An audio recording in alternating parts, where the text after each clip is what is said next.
As social media continues to expand with its ever-growing audience, what advice would you give to young women to stay true to themselves in 2021?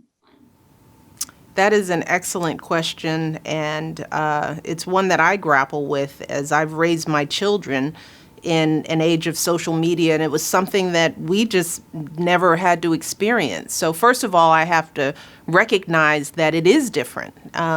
And just to say don't use it or that it's bad is not really helpful because it is your reality. It's your existence.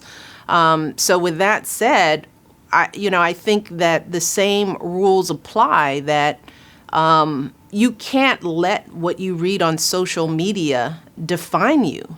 That if you're going to use it and be involved in it, you have to be involved in it in a way that protects your spirit, right?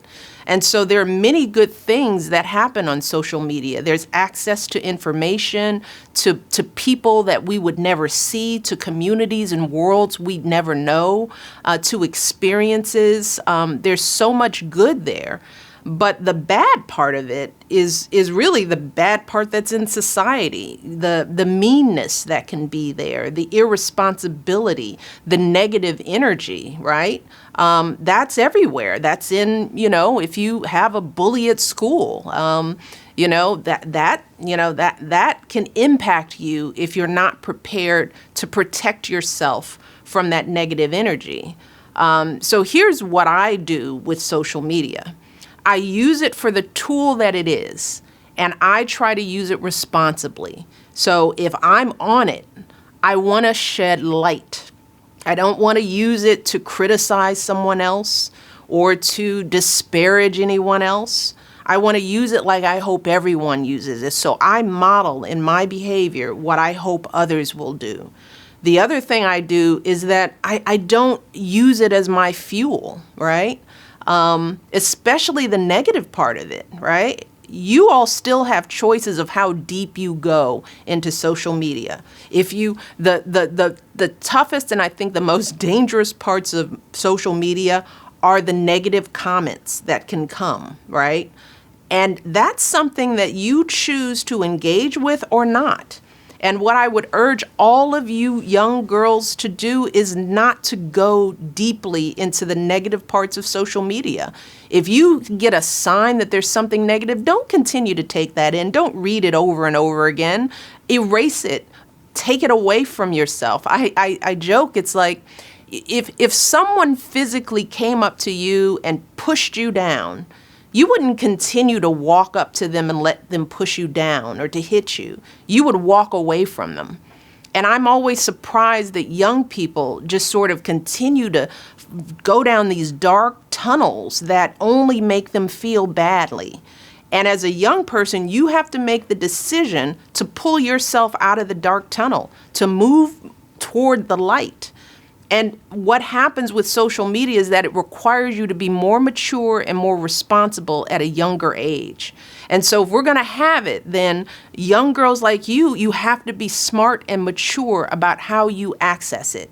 You can't just do it because it's the cool thing. If it doesn't feel good and doesn't feel right, you turn it off. You walk away from it. I never read the comments sections. I never read the negative comments sections that involve me, because I know that that's a distortion of what really people really feel or think. I can't let one negative comment define me, just like I wouldn't want you to let one bad experience define you.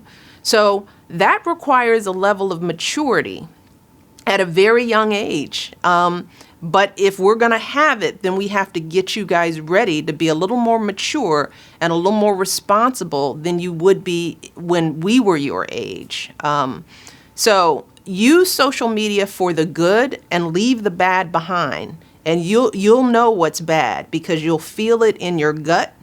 That means you turn it off, you don't engage at that level, and you move on to the next positive thing, if that helps. And I think all of you will have experience of social media, but I think what you said, Mrs. Obama, there was about don't let it define you. Mm-hmm. And that's so important, that we don't let what other people say about us define us. And when I was growing up, my mum used to say, sticks and stones can break your bones, but calling names cannot harm you.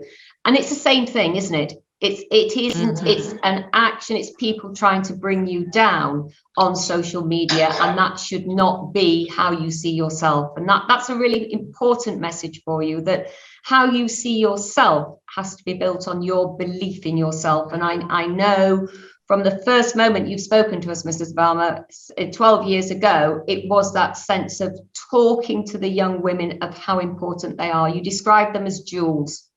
And it's recognizing and keeping that and cherishing the fact that you have so much inside of you, and that the people who are trying to bring you down, we should actually in a way feel sorry for them, because it's you who are there, who are strong, and it's they who would like to be as strong as you are. Just really, really important. We need to help them to get there. My question to you is, a culture of belonging and support is key to sisterhood. And you talk about it a lot, about, how the female women in your life have been so influential for you.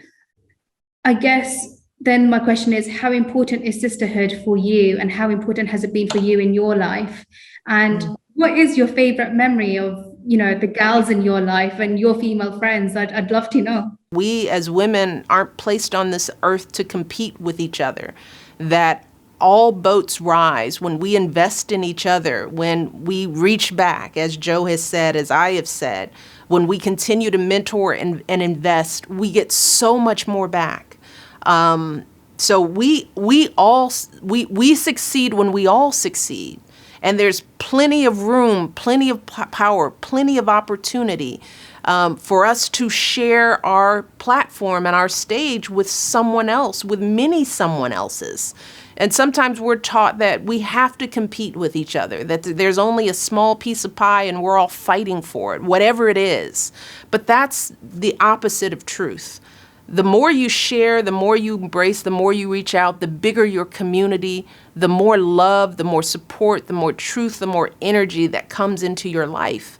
And I want you guys to understand that now at a young age, and to start practicing that.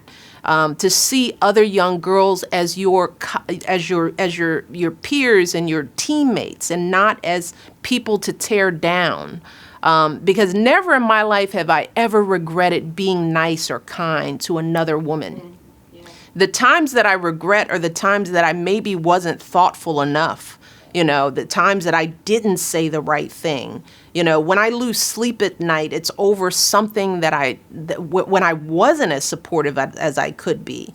And that's what I want you all to know, that, if you're being mean or bullying or being unsupportive, that's not the energy you want to carry through for your life. It is a burden. It's a negative energy to think that you've ever hurt someone, or you've caused someone or you stifled someone else's growth.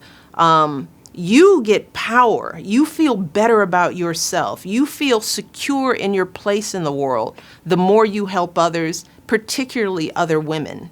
And I think we need to teach that among girls, that bullying and competition, negative competition, is not the way we grow. It's not the way we will grow as a world or as a community or a society, and it's not how we'll grow as women.